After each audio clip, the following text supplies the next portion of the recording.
Welcome, Johan, and thank you very much for being here to the interview for my master thesis. My pleasure.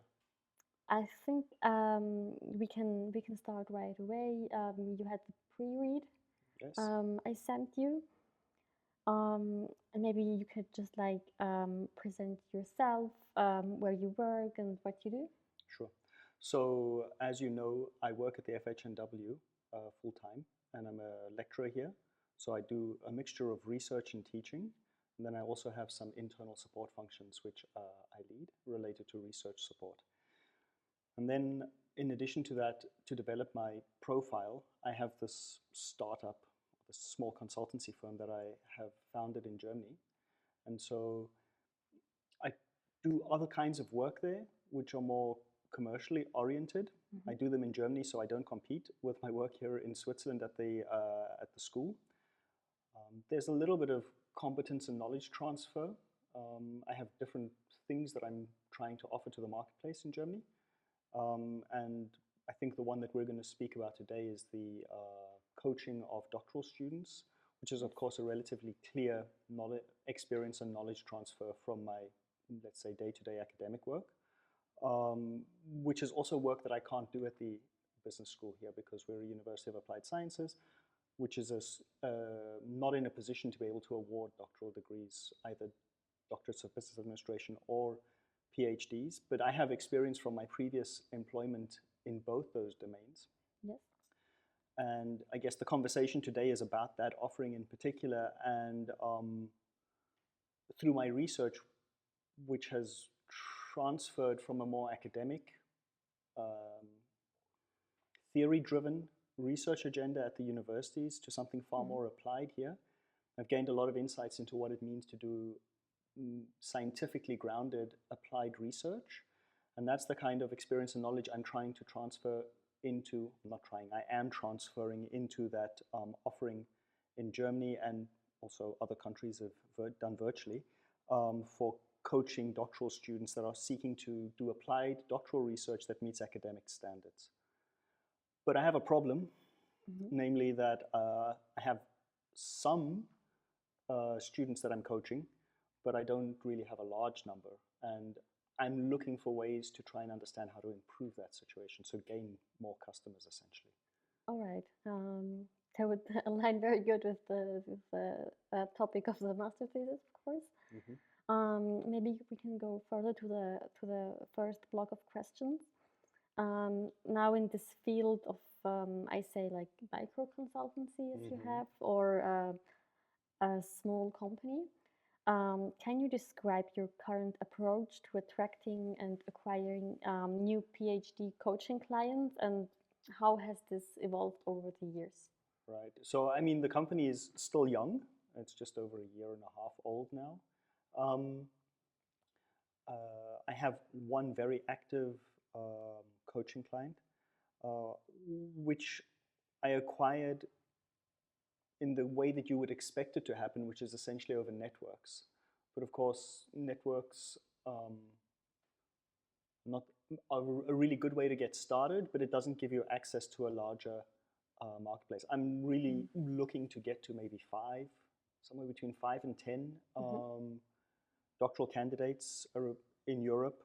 I guess ideally would be best the systems that I know, but also in the US, I could imagine English language or German is fine. So I'm looking for ways to access a very specific kind of doctoral candidate. I mean, it could be someone at a university that would like a little bit of extra guidance, and that I can do. And I understand the university ecosystem, so I understand what goes and doesn't go.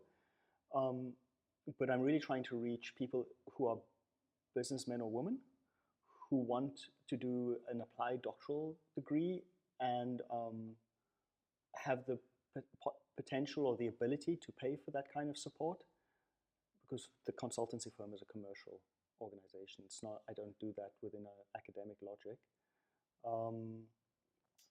And so I need to reach those people, and I need to make them aware that I exist, because I know that I can help them, especially those students who maybe feel stuck or are struggling to align the academic and the practice dimensions of that kind of degree. So I'm looking for ways to get that message out. So how have I tried to do this? I've tried to do this over social media. I've tried to generate content, knowledge-based content on how to do especially design science-based research designs that you can do for larger projects. So I've tried to create awareness by sharing knowledge. That's one of the common strategies that's suggested for social media, is to give before you get, so to speak. Exactly. Yes. I've also tried to do advertising by adopting, using ChatGPT to generate imagery and messaging that I could then put out onto LinkedIn in particular. I think most of the kinds of people that I would ideally work with will be present on LinkedIn. And so far that hasn't, I've generated some contacts, people who I can see are doing those degrees and have connected, but that hasn't transitioned into a coaching scenario. Okay. Maybe you can get a little bit more into detail or summarize what role do digital channels like your website, you mentioned social media, or emailing play in your marketing strategy today? So let me work through the different digital options I guess I have. I haven't tried email at all, beyond maybe watching a few online videos on the topic. Alex Hormozy has one set of content that he's put out, but I don't have an email list, and I haven't generated an email list so far. I have recently redone my website on WordPress,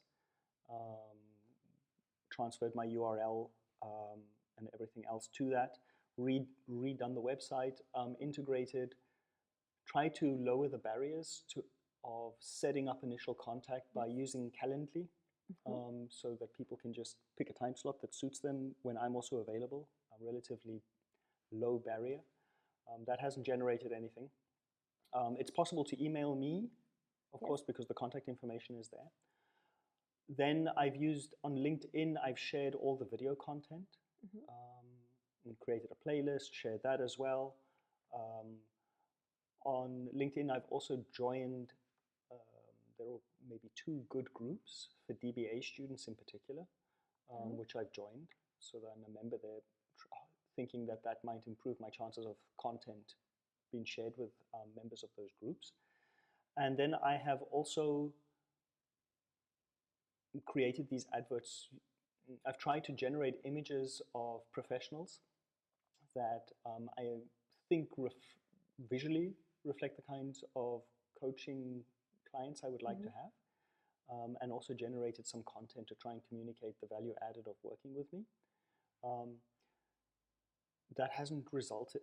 I don't know if the difficulty is that you don't know if the contacts that have been made that have resulted. I think there are maybe at least 2 or 3 that new contacts on LinkedIn that I have, where I can see these people are doing DBAs, but I don't know if that was a pre-step towards something more later.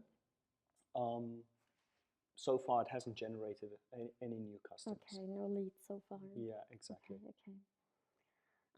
When we go to like the tools you use, like which digital tools or information systems do you currently use for like content creation or customer relationship management or like marketing automation? Do you have something? Email has been the main communication channel. Yes. Once the relationship is established, then phone, of course, you share contact information. So that's another digital channel for texting to agree meetings or something like this. I use Adobe Express for automating content posting to LinkedIn. I found that worked really well. It's relatively easy. The free version is more than sufficient at this point for my needs. Because I have such low customer numbers, I don't need I haven't even got an Excel for listing them, because I've got 1 or 2 relationships where I've been doing work for the firm in general. You know them personally. Yeah, so far. exactly. Okay. So it's it's a very personal communication is a good way of describing it. But the content creation, I've predominantly used either the camera for recording the knowledge that I would like to share, or screen recording. And then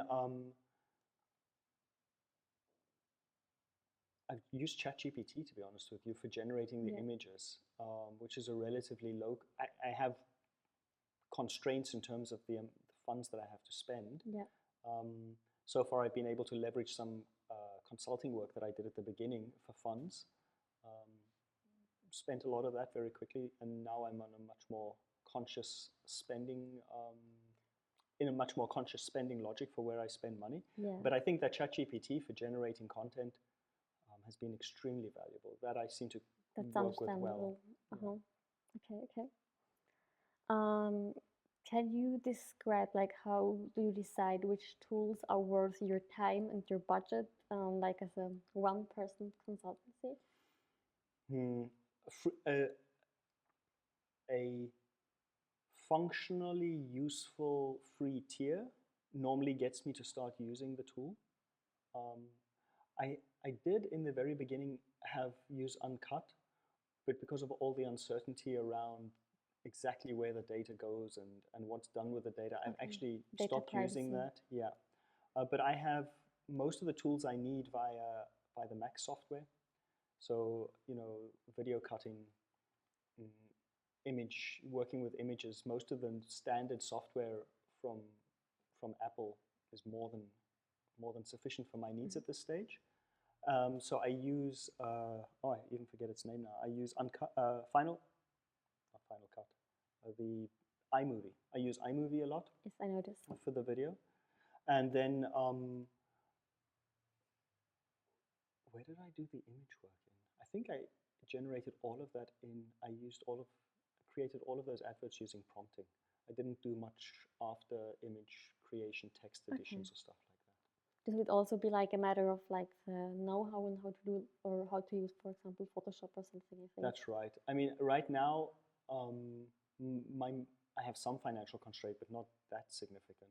I have a time constraint. So whatever is really easy, I'm willing to invest if I can understand how make the time investment if I understand how it helps me to meaningfully improve the quality. Mm-hmm. I think my biggest problem right now is to find tools that help me to improve the way that I communicate the value proposition that I have for potential coaching candidates.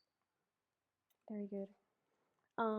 When we dive deeper into the content and also digital visibility, have you seen a pattern or like what types of content have you found most effective, like in engaging or even converting potential clients? Yeah, the engagement is without a doubt the video. So I've even had comments from colleagues who are in the space of doing digital marketing or thinking about digital strategies about the engagement with the videos. I mean, I have videos with like over 1,000 views, 2 or 3 of them, which for me I think is pretty good as a complete unknown. I've also changed my mindset, as we were discussing before we started this conversation, about generating content by taking advantage of natural opportunities like this to generate digital content that could be shared, because that's an easy win. Yeah, I've listened to too much Gary Vee there, I guess. And so I'm trying to do those kinds of things. I got distracted. You need to remind me what the original question was. Like what type of content? Yeah, so without a doubt, the video content. That's like the Have you considered, like, for example, blog posts on your website or even webinars to invite some potential clients or something? Right. So yes, I thought about it. No, I haven't ever tried it. Okay. I've only in the last 2 weeks taken my website into my own hands. Previously, I had support from a friend of mine who had helped me to set it up initially, and the URL is now transferred, and I had the benefit of having a company set it up initially for me, and then but that was a step removed, so I had very little direct control to be able to spontaneously change content on the site, and now I've taken that into my own hands and been able to create this WordPress site. And indeed, there I have created one blog, and I immediately got 2 reactions, which was kind of cool, but no more since then. Indeed, there my main problem is discipline. Like, I haven't I haven't established routines yet that create space in the working week, which is clearly reserved for generating the content, I guess, that I would need to do that. I'm not opposed to the writing. I think the video takes more upfront effort. I feel like the video is more engaging for people, but I might be wrong. Yeah, I think I've also like noticed like kind of this matter with all this Instagram Reels and TikToks and YouTube Shorts. I think the people like love this video content. Right, and my challenge is that while I'm open, for example, also let's say a live. One thing that I've imagined a few times, but I haven't put into practice, is I have access to a relatively large whiteboard at home. Would be like a live stream where I just take a project, a potential project, imaginary project, and then just work out the research design. A guide or something? Yeah, or talk about the design science approach as knowledge transfer, and then show how I would think about applying that to the research problem or idea. There I simply lack the courage. Like that's my day-to-day work, and I do that with students live all the time. But it's a different scenario when you're in the room alone, and then you have to do in front of the camera, and imagine that there's an audience, because you can't be sure whether there's an audience or not. And there I don't have the infrastructure. I would have to have a laptop off to the side to see if anyone is actually engaging. Yeah. I think I have advantages there because I have a pretty good. I think if I pre-advertised it, and I also posted that I was going live just beforehand on LinkedIn, I have a pretty good network. Necessary. Yeah. It could work, but that goes also in the same kind of direction like the webinars, like going live webinars, somehow like this. Yeah. So yeah, a webinar on specific aspects of what it means to do applied doctoral research. Yeah. Yeah. Yeah, I should do that. I should do it. I think the stuff which is pre-recorded, I'm quite comfortable releasing because I've seen it once. And I'm very used to the classroom environment. I love the classroom environment. It's no problem. But that idea that it's a classroom of potentially anyone, that's a step I haven't been, or a barrier that I haven't been able to go beyond if I'm honest. Okay, it's still a process. Yeah. Very good. When we talk now, you said, for example, this go live, you would need to advertise it beforehand, or maybe you can imagine like in general when you do advertising or posts. Have you thought about how you ensure that your content reaches the right audience? Like, because it's like a very niche market. Yeah. To be honest with you, I for a while worked with a social media marketing company out of South Africa, which I got over familial relation. I got into contact with over familial contacts, and then, but they have changed their focus, and they're no longer doing small firms of my size. And I think the reason I have the number of views that I do on those videos is that they did do a little bit of, at some point there was budget left over in the monthly spend, and they did paid advertising, which I suspect was keyword driven and reached the target audience better than just the posting, which I guess just goes into my network. Yeah, I like when you do organic, it's like very, very broad, right? Right. My difficulty is that I don't know I don't have that. I have some budget, but I don't have an endless budget. And so I have zero experience in the paid part of the content sharing, if you want. And I don't know what a sufficient budget is, or I have no idea of how to think about what a I don't want to spend, let's say I spend 20 euros. Yeah. And it's actually pointless spending those 20 euros. Like that makes a difference to me. Yeah, that's like very typical for small companies to have like 0 to like a little budget for this stuff, and this has to reach the right people. Right, exactly. And I don't know how to judge what the minimum necessary spend would be for me, for a relatively niche market. And I also have zero experience in terms of the keyword generation or describing the ideal customer archetype for the system to meaningfully reach those people. So I know within the context of your research, those are the kinds of things I would be interested in seeing if some form of information system could help me to do those things better, because I would never quite trust my own judgment, or at this stage I haven't got sufficient trust that I would be making good decisions.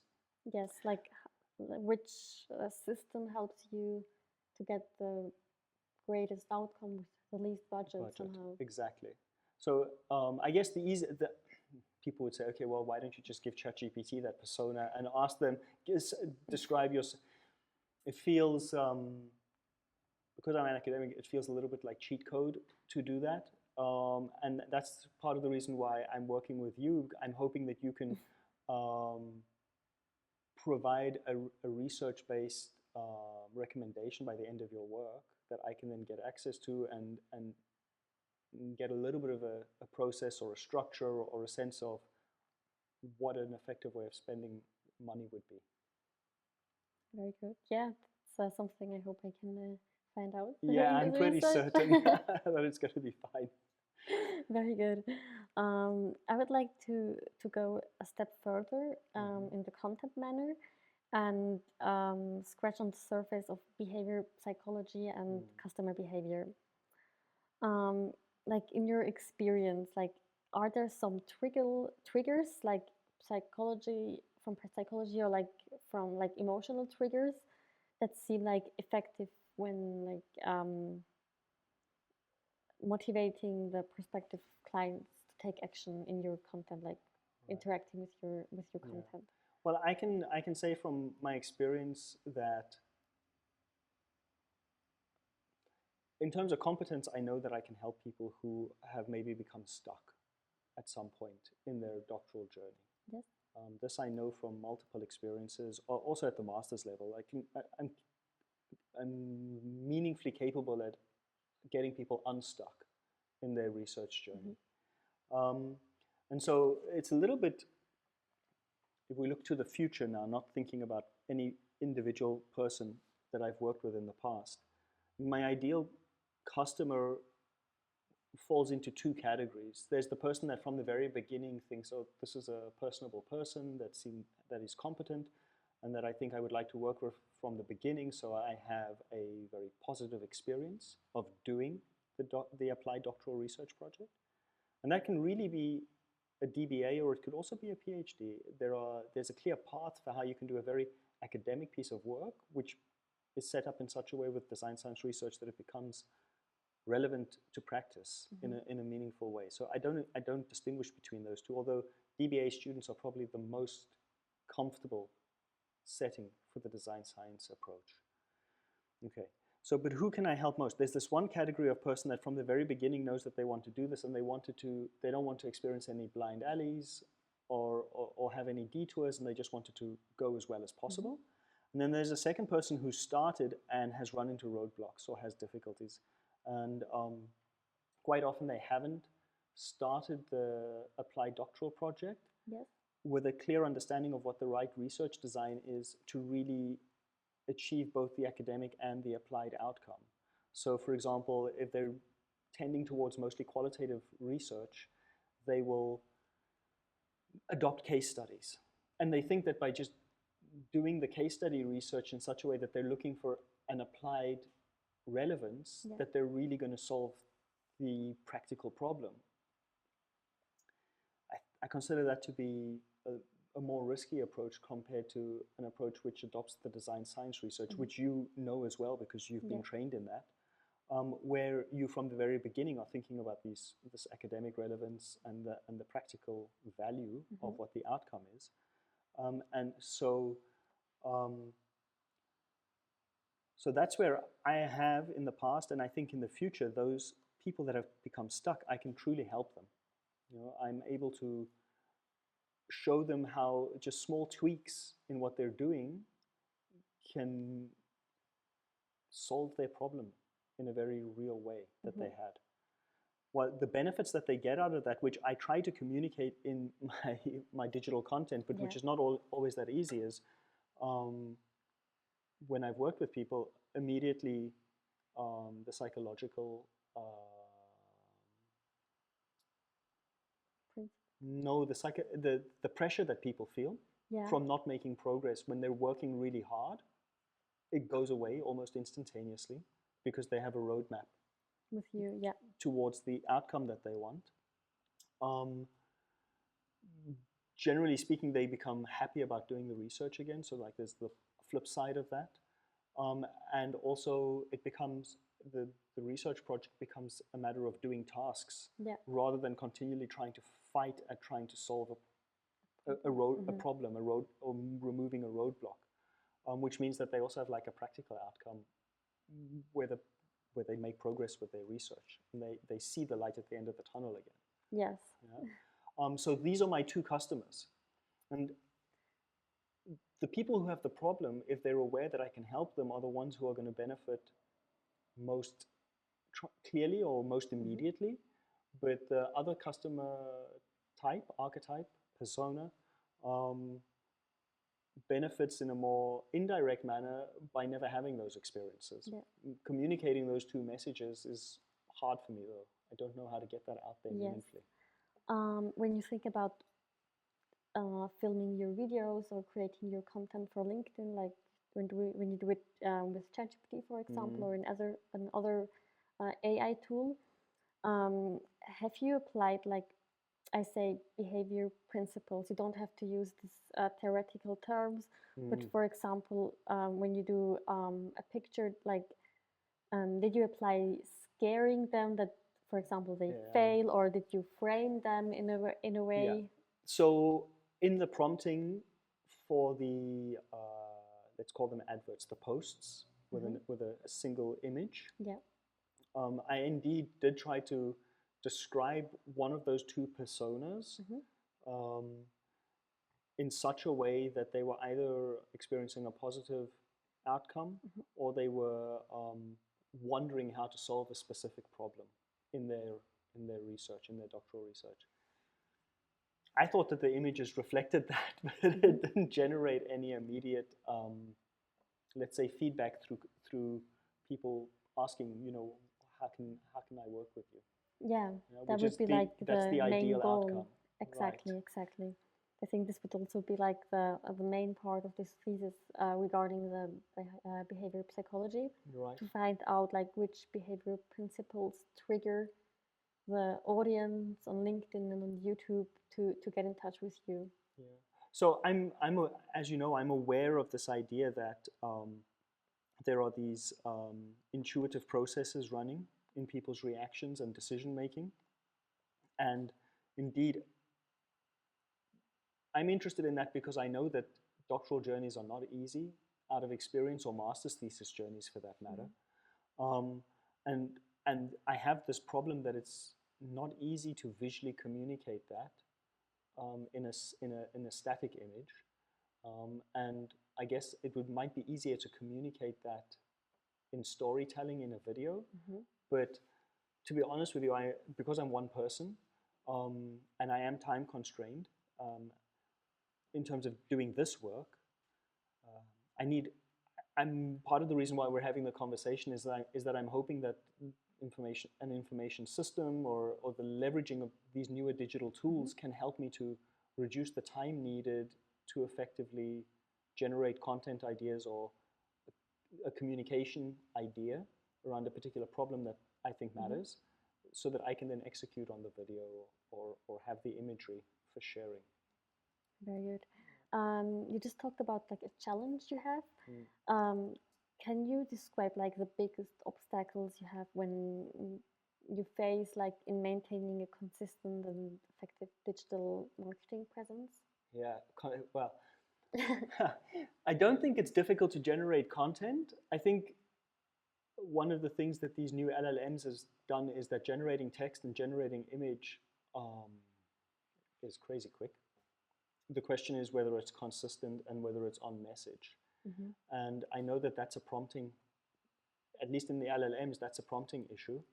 And there I'm still developing my skills in terms of understanding how to, I have started using the fields in ChatGPT, which is what I've subscribed to. I mean, you could do any LLM, I guess, to describe the business and the products. So that's like a standard feature. Started uploading documents that represent the kinds of work that's being done. But I haven't got a clear strategy there for how to frame as for the tool as a whole what the business is, so that I don't have to repeat that work. I know that with image prompting there are ways of generating certain triggers for going in, or you can preset styles. Yeah. But honestly, I know about it, but I haven't tried. Yeah. I don't know how to do that. I would be very open to that, and I would be willing to tweak and work on that, because fundamentally what I'm looking for is, and I think lastly, ChatGPT is going to end up playing a big role here. I need a partner, a digital marketing specialist employee that I can't afford to pay for. Yeah. And part of the reason why we're in touch is like, can these kinds of tools become that? Or can I generate a process which has different tools in it, which helps me avoid having to become a digital marketing specialist? Yeah. And I can just focus on the knowledge and the expertise that I have, but these tools help me to communicate that, to do the marketing bit. Yeah. Okay. Can you say, like, how do you split the time and your energy for like delivering your core service, like doing the coaching and managing the marketing activities? It depends on my day job's workload is the honest answer. And this is something that I want to improve, that I have as a note to myself. My ideal scenario would be a schedule of some kind in the diary, where I block time. What's realistic, I can imagine every 2 weeks or so having 1 to 2 full days. One day, definitely one day every 2 weeks for generating video content. And I can imagine, well, actually that day is difficult because if things go well, that day should ideally be for meetings with paying customers. But let's say that there's every 2 weeks there's a full day, and during a normal working week, every 2 days there's an hour to 2 hours to do the work. Something like this, outside of normal working hours, either in the evening or the hour before starting the day job, so to speak. That's realistic. Yeah, so like a 2-day cycle and a 2-week cycle for like a block of time for the more intensive work. Very good. Yeah, is that an answer? That's an answer. Yeah. Very good. Thank you. I would like to move to the last question block already, and talking maybe about the opportunities we see for the future. Now imagine, like, if you could implement like one additional tool or improve a process or a strategy, like tomorrow, let's say, for your client acquisition we're talking about, or in general client acquisition, like what would it be and why?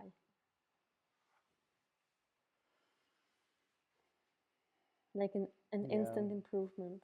Well, an instant improvement I could make is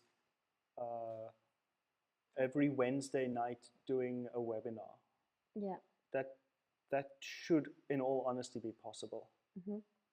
Maybe not even something you could do by yourself, but you would wish you could have this help or something like this.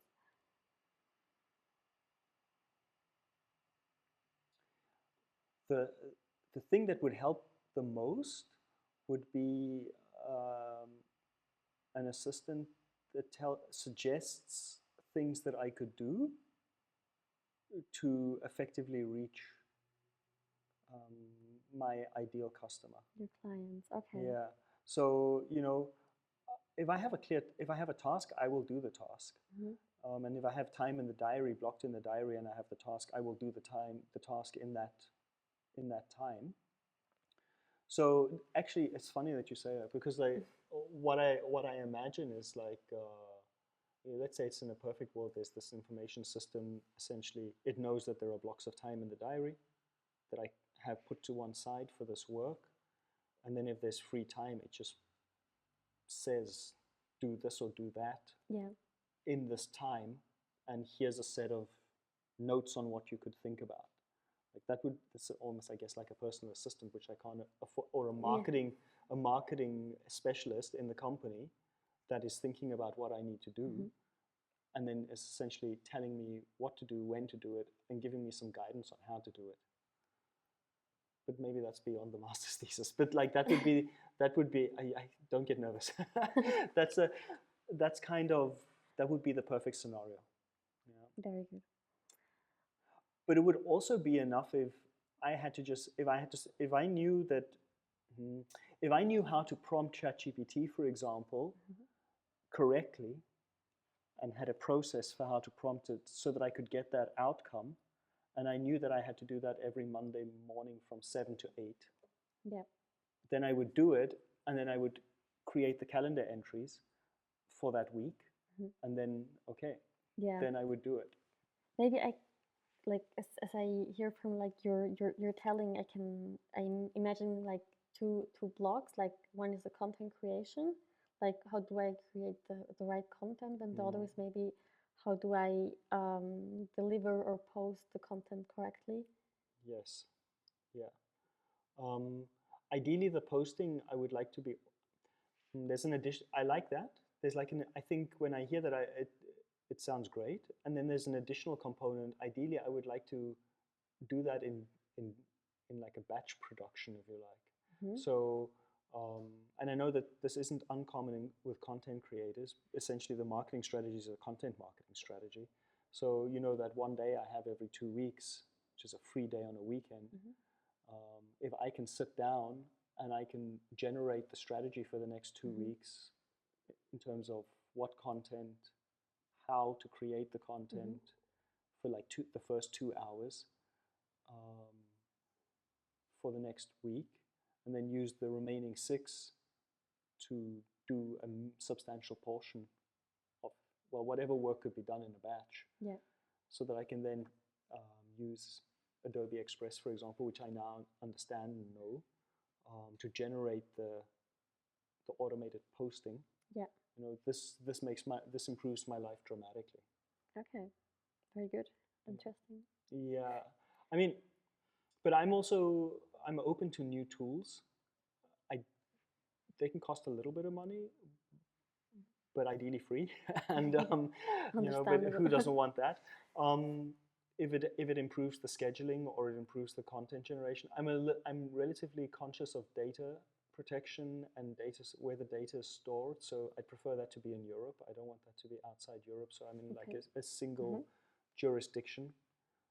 Even if Switzerland, for example, has its own content laws, essentially the company's in the EU. So something that ensures that everything is within EU arrangements would be ideal. I know we don't have total control over that, but companies that at least are saying that they're doing that would be preferable. Yeah, but essentially, I want someone. I want a digital person, a digital something helping me to do my marketing properly, and I would like a marketing strategy which helps people realize that I can solve their problem for them. Yeah. Okay. And here I'm a little bit more in my academic frame of mind, which I guess is also why we're talking.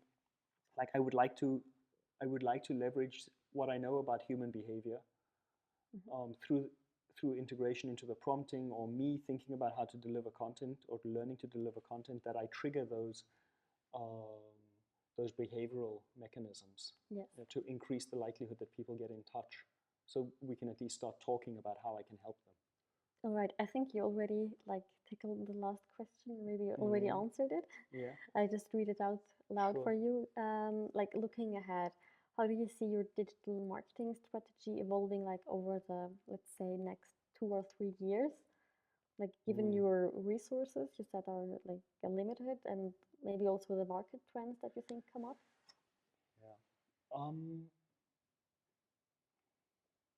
Well, after you've completed your thesis, I'm going to have access to a suggestion Yeah. for how to organize myself with certain tools. And so for at least the first 6 months after that, I would like to implement that and see how it works and see whether it needs changes or adaptation.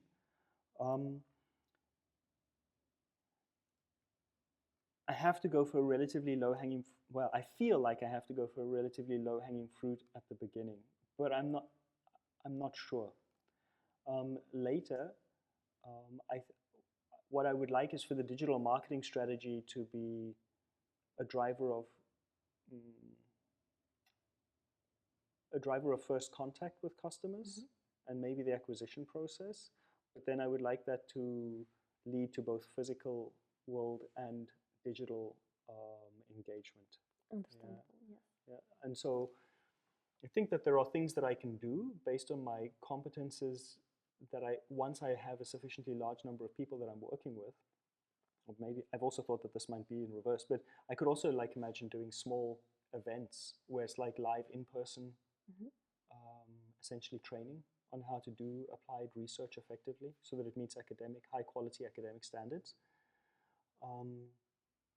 So that's where I would like the digital marketing strategy to get to a point where it's the lead generator for both online paid work, but also offline paid work. Part of the reason we're talking is that it's hard for me to imagine anything beyond that. Maybe having some initial success so I have sufficient money to actually do paid content, so I have a higher likelihood of reaching the right people. Yeah. But all of the gurus say that organic content is best. So it's not my experience though, but that's what they say. Yeah, for sure. Like when you have like blooming organic content, then you know that you had like a good visibility online, and then it spreads by itself, right?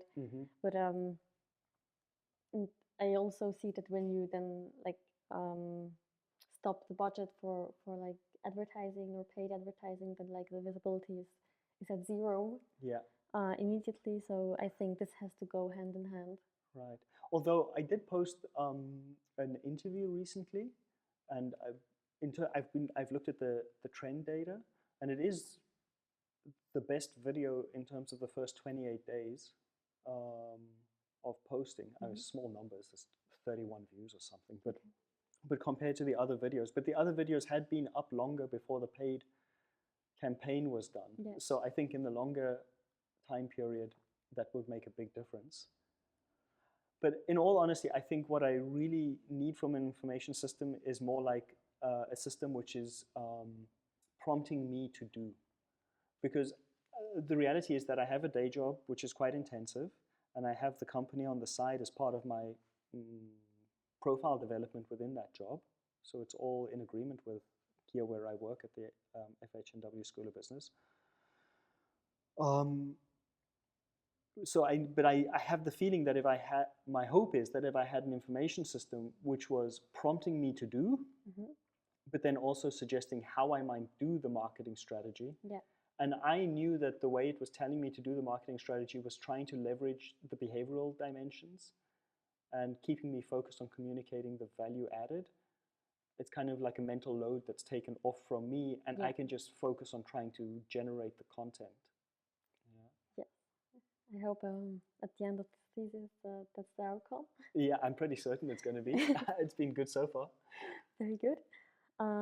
Like from the question side, I think we reached the end. Thank you very much for your insights and your experience you shared with me. Yeah, thank you for taking the time to come and ask me about it. I'm looking forward to seeing what the results are. I'm happy to work on it. It's great.